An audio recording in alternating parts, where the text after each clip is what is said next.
Bapak Ibu yang terkasih di dalam Tuhan, Shalom, puji Tuhan. Saya bersyukur berada di tengah-tengah keluarga GBI House of Prayer. Tempat ini, saya datang dari Cikupa, Tangerang, orang Tangerang. Aslinya orang Bandung, baptis di Jakarta, sekarang tinggal di Tangerang. Nah, nama saya Hendrik Timadius, saya menggembalakan di Tangerang, gereja lokal di GBI Citra Raya, Cikupa, Tangerang. Juga saya membantu gembala sidang, gembala pembina sebagai ketua tim teologi. Tapi dari semua itu, saya merasakan anugerah Tuhan yang besar kalau saya boleh berada di tempat ini untuk pertama kalinya. Saudara mungkin bukan pertama kali ada di tempat ini, tapi apakah saudara merasakan anugerah Tuhan yang besar yang membawa saudara ke tempat ini? Mari kita berikan tepuk tangan, anugerah, hadiah, privilege untuk kita hari ini boleh berjumpa dengan Tuhan. Nah, saudaraku yang terkasih di dalam Tuhan, hari ini kita mau membahas sebuah tema khotbah yang mungkin hari-hari ini ya kita tidak banyak mendengarnya. Saya mau membawa tema khotbah menyembah Tritunggal. Menyembah Tritunggal. Nah, kita tahu saudara, inti dari kehidupan Kristen bukan mengikuti ritual atau peraturan-peraturan agamawinya. Tapi inti dan jantung dari kehidupan Kristen adalah penyembahan. Tapi pertanyaannya, sadarkah saudara, tahukah saudara penyembahan seperti apa yang Yesus mau kita lakukan? Nah, mari kita lihat sama-sama Yohanes 4 ayat 22 dan ayat 23. Di dalam kisah yang luar biasa, ketika Tuhan Yesus berjumpa dengan perempuan Samaria. Seringkali kalau kita membaca Alkitab, kita kadang-kadang suka kehilangan greget karena kurang memaknai ya apa yang terjadi dalam cerita Alkitab tersebut. Ini kisah Yesus berjumpa dengan seorang perempuan Samaria, kisah yang luar biasa. Kenapa? Karena Yesus itu statusnya adalah seorang rabi Yahudi, orang Yahudi dan rabi. Dan wanita yang dia jumpai adalah orang Samaria yang di mata orang Yahudi adalah satu kenajisan untuk bisa bersekutu dengan orang Samaria. Bukan hanya dia orang Samaria, dia perempuan. Perempuan di zaman Yesus hidup itu adalah warga kelas 2 yang perkataan-perkataannya tidak bisa dipercaya. Seperti halnya seorang pria. Ya, jadi saudara kalau ingat dalam peristiwa kebangkitan Yesus, siapa yang pertama kali lihat kubur yang kosong, pria atau wanita? Wanita. Siapa yang pertama kali bersaksi tentang Yesus tidak ada lagi di kubur itu? Pria atau wanita? Wanita. Betapa berbangganya para wanita karena engkau diberikan kehormatan oleh Tuhan untuk menyaksikan kebangkitan Yesus. Wanita Samaria, orang Samaria, najis. Wanita, warga kelas 2. Dan ini wanita bukan wanita sembarangan. Wanita ini punya 5 pria dan tidak seorang pun dari 5 pria itu adalah suaminya.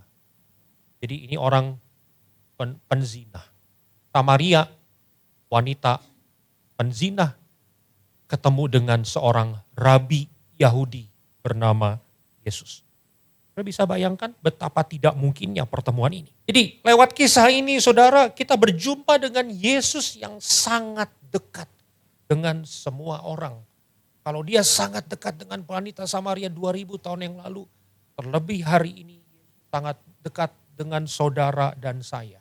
Apa yang Yesus mau katakan kepada perempuan Samaria itu? Di dalam Yohanes 4 ayat 22 dikatakan, kamu, wanita Samaria ini ya, menyembah apa yang tidak kamu kenal, kami menyembah apa yang kami kenal, sebab keselamatan datang dari orang Yahudi. Namun saatnya akan tiba dan sudah tiba sekarang. Kita baca sama-sama ayat ini ya. Mulai dari kata namun saatnya, 2, 3. Namun saatnya akan tiba dan sudah tiba sekarang, bahwa penyembah-penyembah benar akan menyembah Bapa dalam roh dan kebenaran. Bapa mencari orang-orang yang menyembah Dia secara demikian. Saudara, di dalam ayat yang sangat terkenal ini seringkali kita berfokus kepada menyembah dalam roh dan kebenaran. Tapi saya mau lihat dari sudut pandang yang lain siang hari ini. Tuhan Yesus mengajarkan satu prinsip penting tentang penyembahan. Penyembahan harus dimulai dengan pengenalan. Katakan kami menyembah apa yang kami kenal. Jadi, sebagai orang Kristen penyembahan itu penting, betul, tetapi yang lebih penting, siapa yang menjadi objek penyembahanmu? Kenalkah engkau akan Dia yang engkau sembah? Allah sebagai objek penyembahan memperkenalkan dirinya untuk disembah sebagai Allah Tritunggal. Di dalam Roma pasal yang pertama, ayat 1 sampai dengan ayat yang keempat. Di sini Paulus bilang, saya ini memberitakan Injil Allah. Injil Allah itu gimana? Ayat 2 katakan Injil ini dijanjikan oleh Bapa. Ayat 3 katakan Injil ini bicara tentang anaknya, yaitu Tuhan Yesus. Dan ayat 4 katakan bahwa Injil ini memberitakan kebangkitan Yesus dari antara orang mati menurut Roh Kudus. Jadi saudara, di dalam ayat ini kita disadarkan siapa yang kau sembah. Itulah yang harus engkau kenal. Siapa yang engkau kenal? Tuhan, oke. Tuhan yang mana?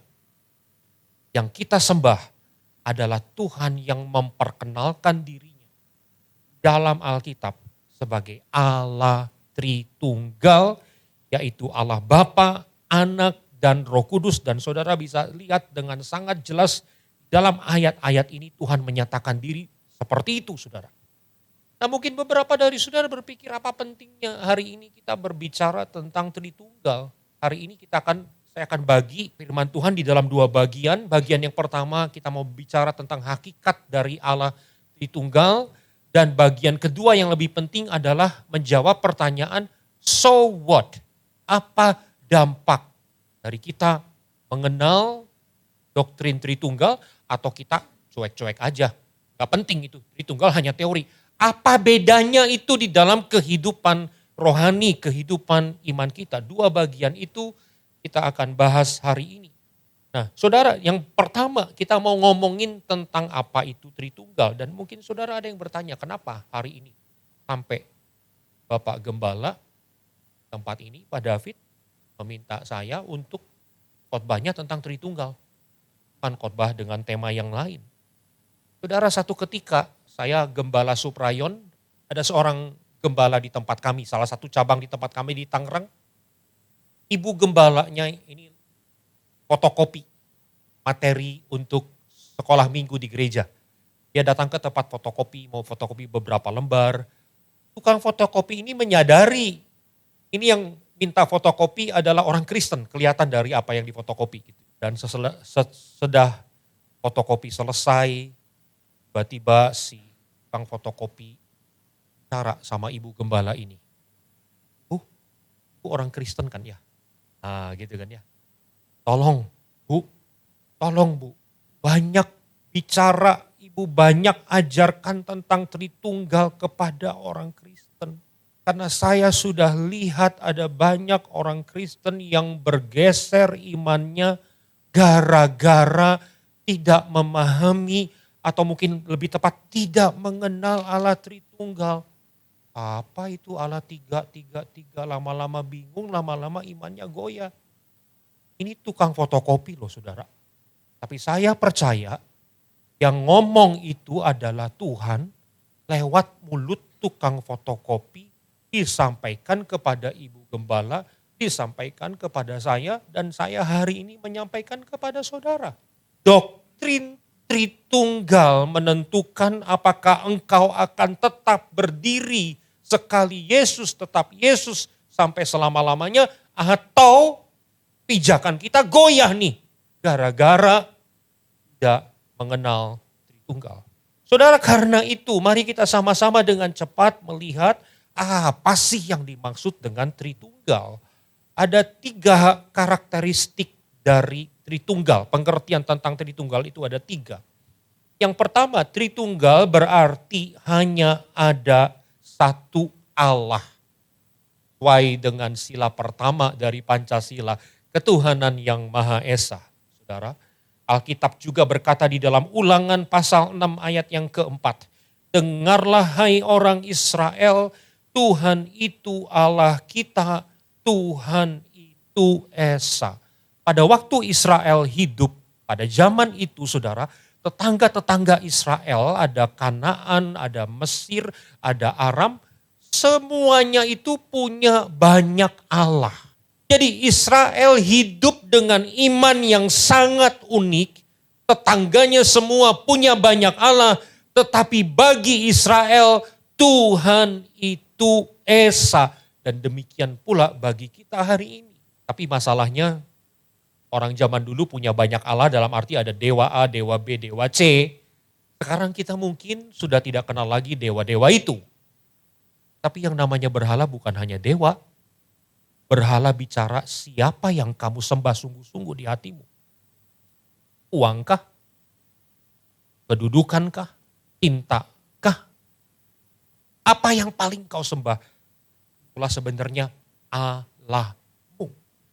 Jadi saudara, kita hari ini mengenal hanya ada satu Allah itu berarti satu kesatuan, saudara ya. Bukan banyak Allah, bukan 3 Allah, tapi satu Allah, satu kesatuan. Tuhan itu Esa juga bicara tentang hanya satu saja yang bisa disembah dan tidak ada yang lain. Dan kita lihat di dalam Alkitab, Israel itu menyimpang. Kita tahu penyimpangannya pasti dimulai dengan siapa yang Israel sembah. Saya ulangi sekali lagi. Dosa terbesar dari Israel adalah salah menyembah. Atau menyembah ilah yang lain, saudara. Karena itu doktrin Tritunggal bilang hanya ada satu Allah, bukan 3 Allah. Yang mengerti katakan amin.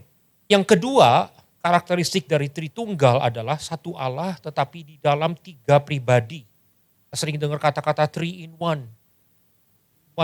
Ada yang membayangkan 3 in 1. Oh, berarti ada 3 bagian dalam satu kesatuan. Oh, berarti kita mulai membayangkan kotak makan anak kita gitu ya. 3 in 1. Ada kotak nasi, kotak sayur, kotak daging.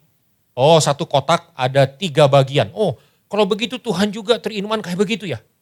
Berarti Allah Bapa itu sepertiga bagian dari Allah. Allah Anak sepertiga, Allah Roh Kudus sepertiga.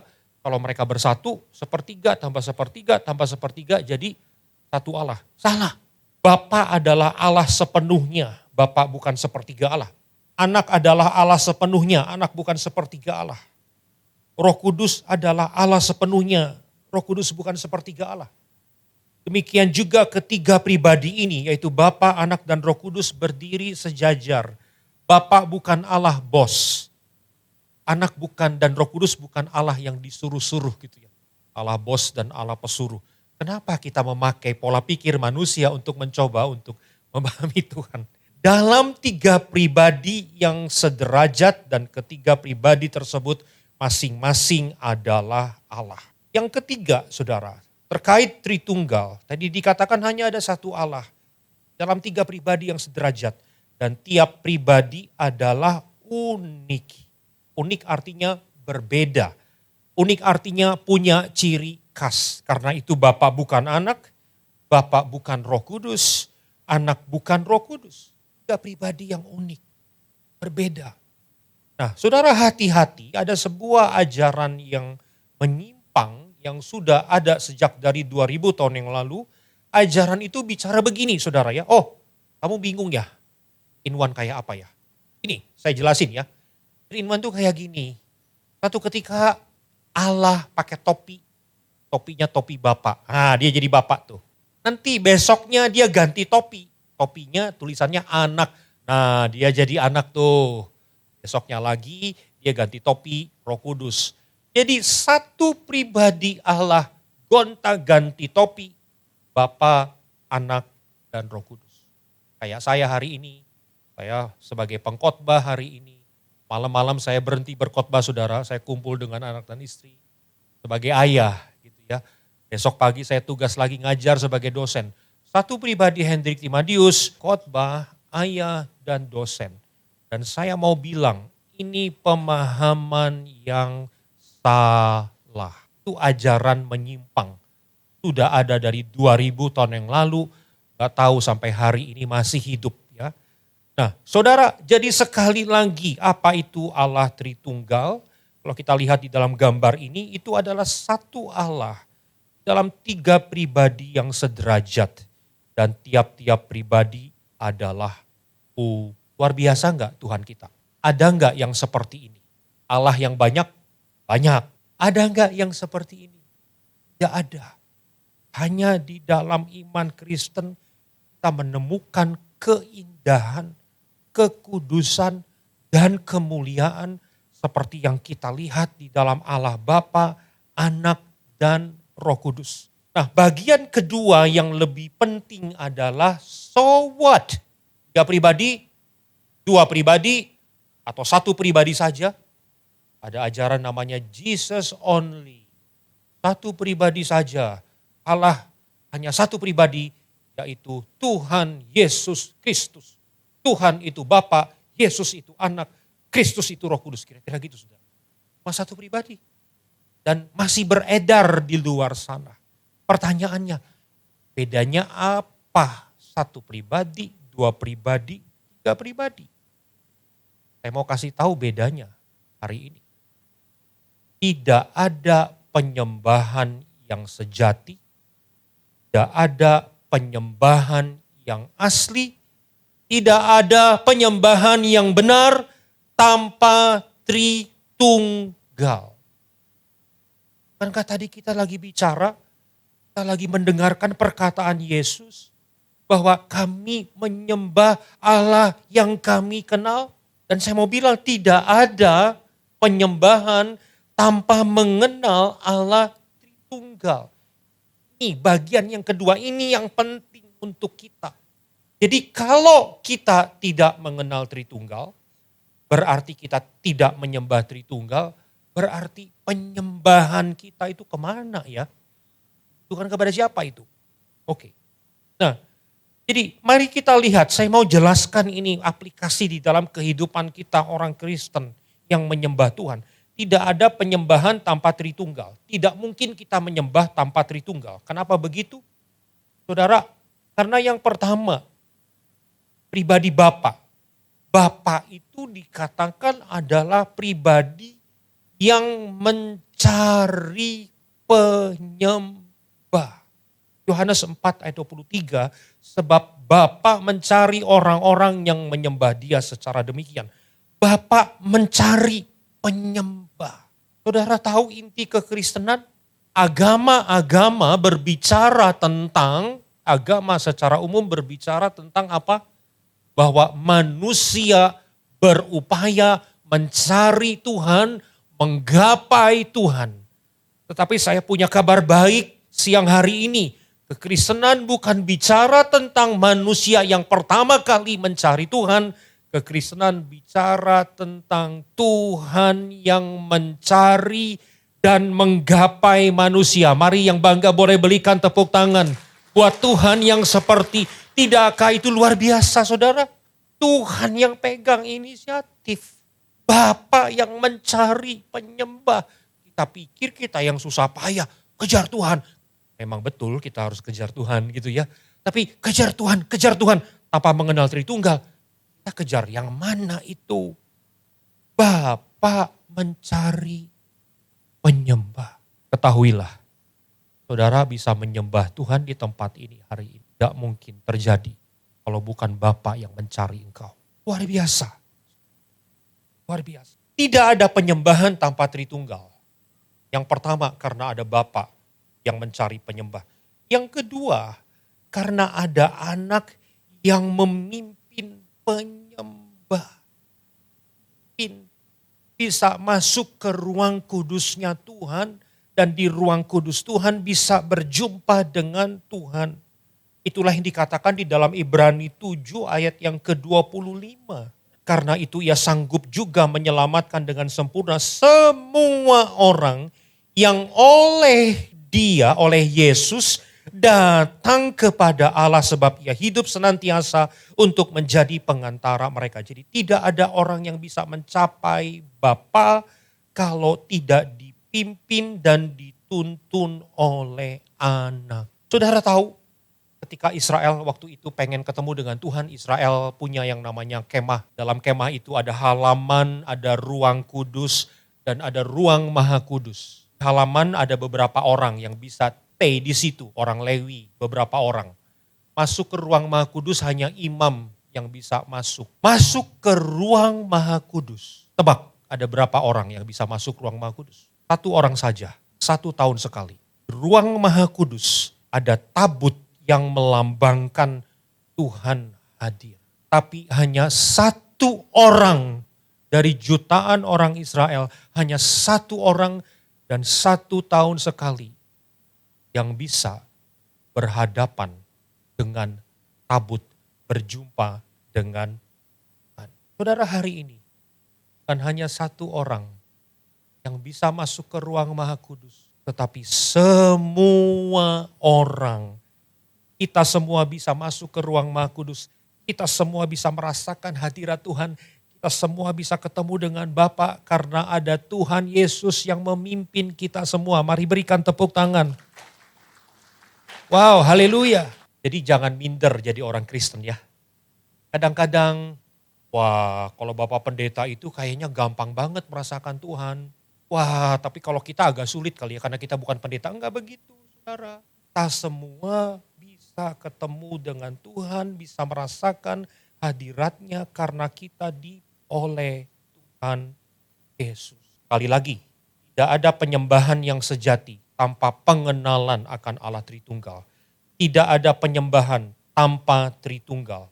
Bapa yang mencari, mengambil inisiatif untuk mencari kita, anak yang memimpin kita dengan darahnya kita bisa masuk ke ruang Maha Kudus, dan yang ketiga ada Roh Kudus yang memberdayakan penyembah.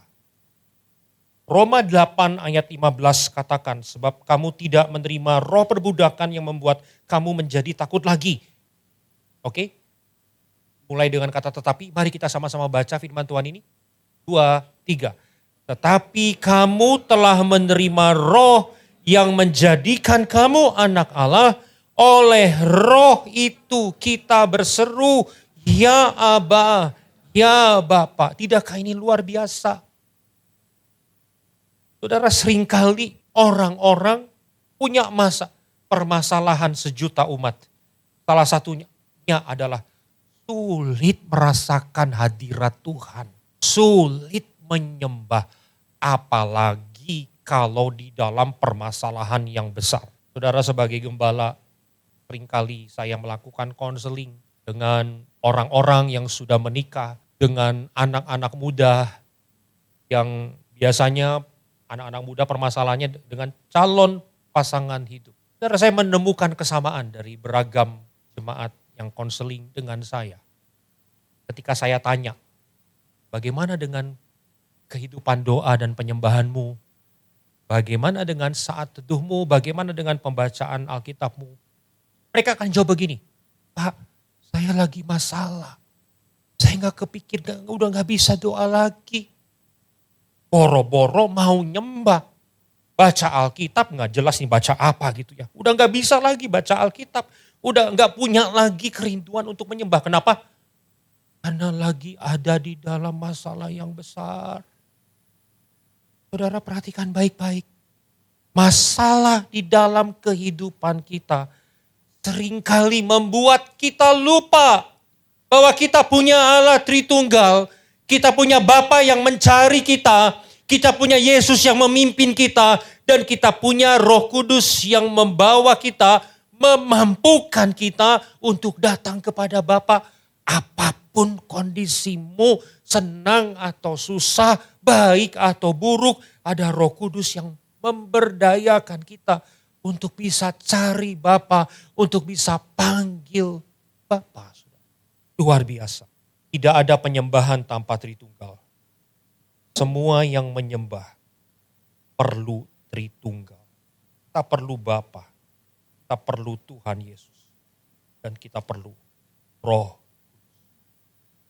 Pertanyaannya, Roh Kudus yang memberdayakan kita, Roh Kudus yang memampukan dalam kondisi apapun kita bisa datang kepada Bapa, kita bisa ngomong sama Bapa.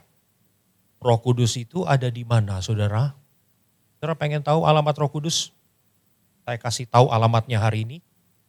Angkat tangan kananmu, tepuk dadamu, dan katakan, disinilah Roh Kudus berdiam. Inilah bait Roh Kudus. Sudah tahu alamat Roh Kudus di mana? Di sini. Mari kita berikan tepuk tangan buat Tuhan. Jadi Tuhan itu jauh atau dekat, saudara? Sangat. Kalau Tuhan sangat dekat, ada alasan untuk tidak menyembah Dia? Tidak ada. Tidak maut, tidak penderitaan, tidak sakit penyakit. Tidak ada apapun yang dapat memisahkan kita dari kasih Yesus. Percaya, berikan tepuk tangan buat Tuhan. Jadi menurut saya dari pengalaman konseling, salah satu masalah terbesar yang dihadapi oleh orang Kristen adalah tidak bisa menyembah, tidak bisa merasakan hadirat Tuhan. Kekristenannya cuma teori, tidak bisa menyembah, tidak bisa merasakan Tuhan hadir, tidak bisa merasakan Tuhan begitu dekat, tidak bisa merasakan Tuhan bisa ngomong sama kita. Akibatnya hidup tanpa harapan. Kita mau berharap sama siapa? Masalahnya besar banget. Dan tidak bisa menyembah pula. Bingung, overthinking. Kalau masih ada yang bertanya apa pendeta itu overthinking, saya tahu yang bertanya itu umur berapa kira-kira gitu ya. Karena umur anak-anak muda pasti tahu semua apa itu overthinking. Ada pikiran yang berkecamuk demikian rupa, nggak habis-habis yang dipikirin pagi, siang, malam gitu ya, berkecamuk terus. Overthinking itu kemudian kalau nggak disembuhin lama-lama jadi anxiety, bisa khawatir, bisa takut, bisa cemas yang nggak bisa sembuh lagi, bisa ke depresi dan seterusnya. Tidak bisa merasakan hadirat Tuhan berarti akan mencari ilah-ilah untuk menutup kekosongan rohani yang kita rasakan. Kalau kita tidak hidup dalam penyembahan yang sejati, ada lubang yang besar di dalam hati kita, saudara. Dan kalau itu tidak ditutupi dengan penyembahan kepada Tritunggal, penyembahan lewat Allah Tritunggal, maka orang-orang akan mencari kompensasi ilah-ilah palsu untuk mengisi kekosongan itu. Terjadi krisis rohani, kehilangan identitas. Siapa saya? Kok Tuhan jauh ya dari saya? Oh, kok kamu bisa bilang Tuhan jauh? Apa kata firman tadi? Tuhan dekat. Aduh, kok saya jadi orang Kristen dari dulu sampai sekarang. Kalau doa kayaknya hanya sampai langit tembaga, gak bisa tembus sampai ke surga. Kata siapa itu? Kamu udah lihat kan tadi firmannya? Siapa yang memimpin kamu kepada penyembahan? Siapa yang memberdayakan kamu untuk kamu bisa sampai kepada Bapa? Siapa? Hilang identitas Kristus. Dan hari ini saya mau bilang, Tritunggal, memahami Tritunggal, menghidupi Tritunggal adalah jawaban. Galatia 4, kita bangkit berdiri sama-sama, kita mau baca firman Tuhan ini, saudara. Kita baca sama-sama 2, 3. Tetapi setelah genap waktunya, maka Allah mengutus anaknya yang lahir dari seorang perempuan dan takluk kepada hukum Taurat. Ia diutus untuk menebus mereka yang takluk kepada hukum Taurat. Supaya kita diterima menjadi anak. Dan karena kamu adalah anak, maka Allah telah menyuruh roh anaknya ke dalam hati kita yang berseru, ya Aba, ya Bapa. Mari tundukkan kepala.